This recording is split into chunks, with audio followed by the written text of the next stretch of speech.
ಪ್ರತಿ ರಹಸ್ಯಕ್ಕೂ ಒಂದು ಕತ್ತಲೆಯ ಸತ್ಯ ಅಡಗಿದೆ.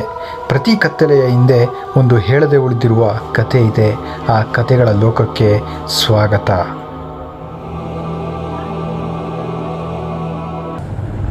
ಕರ್ನಾಟಕದ ಚಿಕ್ಕಮಗಳೂರಿನಲ್ಲಿ ಒಂದು ಖಾಲಿ ಹಳ್ಳಿ ಇದೆ.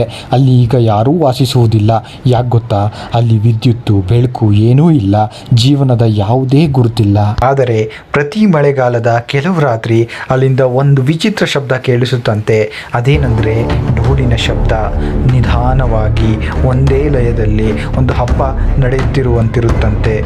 ಸ್ಥಳೀಯರು ಹೇಳುವ ಪ್ರಕಾರ ದಶಕಗಳ ಹಿಂದೆ ಆ ಹಳ್ಳಿಯಲ್ಲಿ ದೇವರ ಜಾತ್ರೆ ಒಂದು ನಡೆಯುತ್ತಿತ್ತಂತೆ. ಆ ರಾತ್ರಿ ಭಾರೀ ಮಳೆಯಿಂದ ಬೆಟ್ಟ ಕುಸಿದು ಹಳ್ಳಿಯ ಬಹುಭಾಗ ಮಣ್ಣಿನಡಿಯಲ್ಲಿ ಹೂತು ಹೋಯಿತಂತೆ. ಆ ಭೂಕುಸಿತದಲ್ಲೇ ಅನೇಕರು ಸಾವನ್ನಪ್ಪಿರ್ತಾರೆ. ಆ ದಿನದಿಂದ ಪ್ರತಿ ಮಳೆಗಾಲದಲ್ಲಿ ಅದೇ ಜಾತ್ರೆಯ ಡೋಲು ಶಬ್ದ ಮತ್ತೆ ಮತ್ತೆ ಕೇಳಿಸುತ್ತದೆ ಎಂದು ಹೇಳ್ತಾರೆ. ಆದರೆ ಯಾರೂ ಆ ಶಬ್ದದ ಹಿಂದೆ ಹೋಗುವ ಧೈರ್ಯ ಮಾಡುವುದಿಲ್ಲ. ಒಮ್ಮೆ 4 ಜನ ಕಾಲೇಜ್ ಸ್ನೇಹಿತರು ಆ ಕತೆ ಸುಳ್ಳು ಅಂದ್ಕೊಳ್ತಾರೆ. ಅವರು ಸತ್ಯನ ತಿಳ್ಕೊಳ್ಳೋಕ್ಕೋಸ್ಕರ ಒಂದು ದಿನ ಮಳೆಯ ರಾತ್ರಿ ಆ ಹಳ್ಳಿಗೆ ಹೋಗ್ತಾರೆ. ಮೊದಲಿಗೆ ಎಲ್ಲವೂ ಮೌನವಾಗಿರುತ್ತೆ. ಖಾಲಿ ಮನೆಗಳು, ಕುಸಿದ ದೇವಸ್ಥಾನ, ದಟ್ಟ ಮಂಜು, ಭಯಾನಕವಾದ ಮೌನ. ಅವರು ಫೋನ್ನಲ್ಲಿ ಎಲ್ಲವನ್ನ ರೆಕಾರ್ಡ್ ಮಾಡಿಕೊಂಡು ಹೋಗ್ತಾ ಇರ್ತಾರೆ.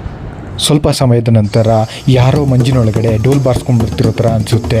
ಅದು ಮೊದಲಿಗೆ ನಿಧಾನವಾಗಿರುತ್ತೆ, ನಂತರ ಶಬ್ದ ಜಾಸ್ತಿ ಆಗ್ತಾ ಹೋಗುತ್ತೆ. ಇನ್ನಷ್ಟು ಹತ್ರ ಬಂದಂಗೆ ಅನಿಸುತ್ತೆ. ಅವ್ರು ಅಲ್ಲೇ ನಿಂತು ಬಿಡ್ತಾರೆ.